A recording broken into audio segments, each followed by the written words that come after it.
Welcome back to the channel. Today we're gonna try to fix a leak we got on the rear main seal of this Kia Forte 2010. I heard a lot talk about the AT-205 reseal, the stuff that you can put on everything, oil, transmission or anything. You just have to put it in the oil and it's gonna refurb the rubber of the seal and try to be much more flexible, so it's supposed to stop the leak. So we're gonna test that to see if it really worth the money to do it. Anyway, I have nothing to lose because it costs around $1,000 just to replace this seal. So we're gonna try this solution before even remove the transmission. So we are under the car, and as you see, this is the motor right there, and this is the transmission. So between those two parts, there's the seal, and as you see, there's a leak. Sorry for my English, by the way, my first language is French, so give me a chance with that. And as you see, we clearly lost oil. So this is the seal between the motor and the transmission. So we're gonna put AT-205. I'm gonna clean that and see if we're gonna lost something. They claim that takes 5 hours of driving to really cure the seal. So I clean everything with brake cleaner. So I presume that it's gonna leak for a couple days, the time that the project do its work. Okay, so now we're gonna remove the oil cap, and this car takes around 4.5 quarts of oil. So they claim, I'm gonna put the chart on the video, but for this car with 4.5 quarts of oil, I'm gonna throw something around 5.6 ounce, and we're gonna take the road for at least 5 hours. But to be honest, I'm gonna wait something like a month to show the result. So we are 4 weeks later, and we're gonna check if the project start to work. Okay, so now I'm at the same spot that before, and as you see, the oil still dripping from the seal. So what I'm gonna do, I'm gonna let another chance to let the project work, and I don't want to be full because that oil can be what's left between those two parts. It's not necessarily means that this is oil that passed through the seal. Now the transmission is bone dry, so we're gonna see if in 1 month something happened.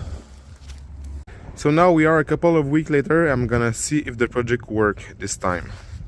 Okay, so now I'm just, oh no, okay, that's look even worse.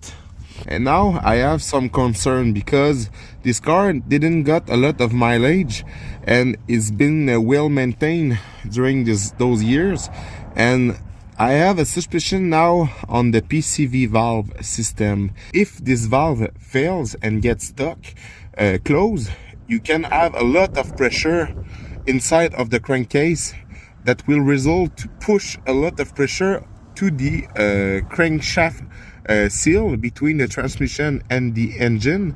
So this is why we can have some leakage like this. So before even change this seal, I'm gonna make sure that the PCV system is in a great condition. And now the PCV valve is located just right there, so I'm gonna remove this clip.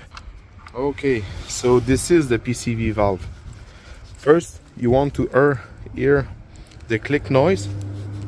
In this case, I can hear it, but maybe it's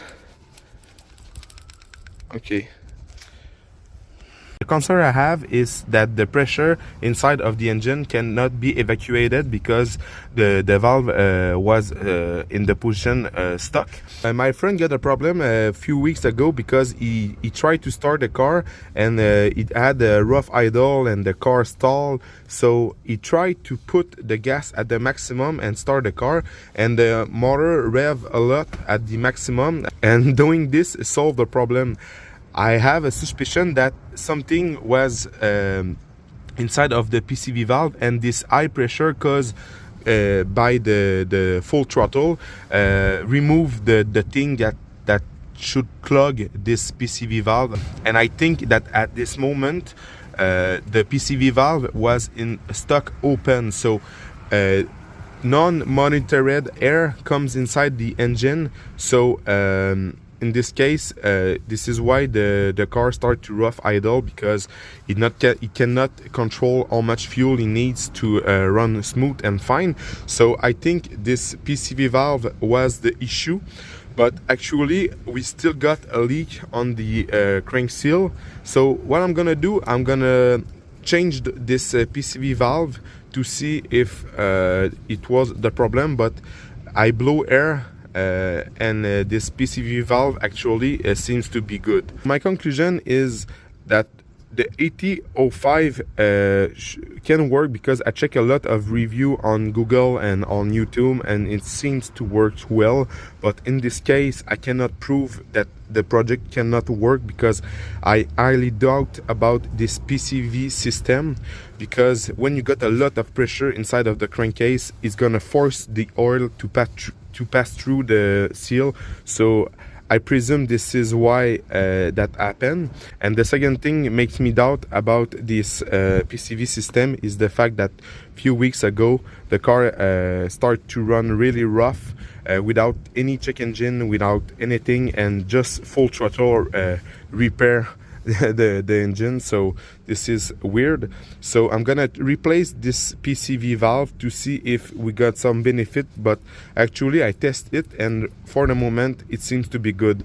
My second question is the pressure built inside of the engine should be enough to damage the seal, and now the seal is bad because of this thing. Because like I said before, this car is well maintained, it didn't got a lot of mileage, so this is weird to see a crankcase seal like this to fail at this mileage. And I'm gonna start the car and see if I can feel a kind of vacuum on the dipstick. Normally you cannot feel with your finger, but you can put a piece of paper, a square inch by inch, 1 inch by 1 inch, and you're gonna put the paper on the tube to see if it stay on the tube, because there's a little bit of suction.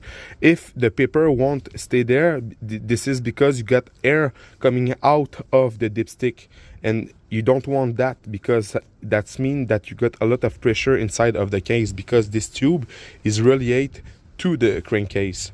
So I'm gonna call the new PCV valve, and if I got something new with this situation, I'm gonna give you an update.